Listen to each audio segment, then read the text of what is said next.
काय रे, काय चाललंय तुमचं? हा, अरे एवढा भारी प्लॅन केला होता, मग परत का आलात?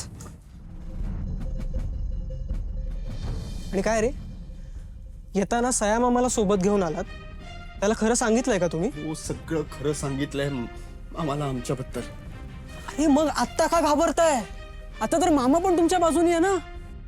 हे बघ, आत्ता फक्त तुम्हाला तुमच्या नात्यातलं सत्य सांगायचंय, बास. की तेही नाही सांगणार आहात, असेच बसून राहणार आहात काय? प्लीज तू शांत हो, इथे बस बस. काय यार, ब्रो, हे बघ, तू जसं प्लॅन केलं होतं सगळं तसंच चालू होतं, सगळं तेच करणार होतं. पण मध्ये खूप काय काय घडलं आणि सया मामा तिथे आला. मग आम्ही दोघांनी सया मामाला सगळं काय ते खरं सांगितलं. आता सया मामा त्याचं काय करणार आहे पुढे हे मला खरंच कळत नाही. फक्त मला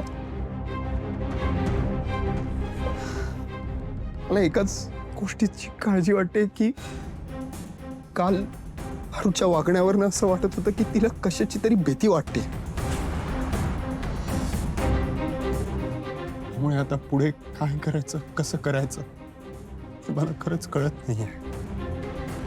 ओके ओके ओके, हे बघ, तू नको लोड घेऊ. हां, आपण बोलूया पारुशी, ठीक आहे?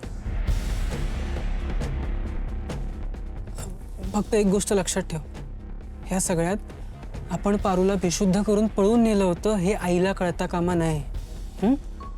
तिचा गैरसमज होईल नाहीतर.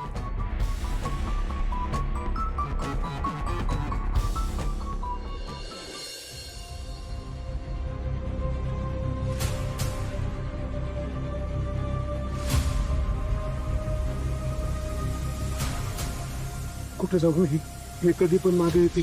कुठे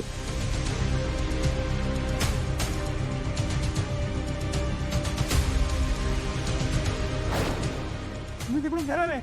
हो,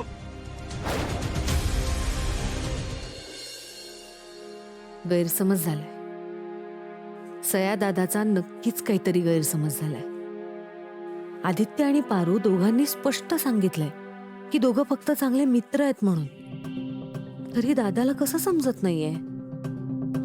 दादा रागात निघून गेला का? मला काळजी वाटतेय त्याची.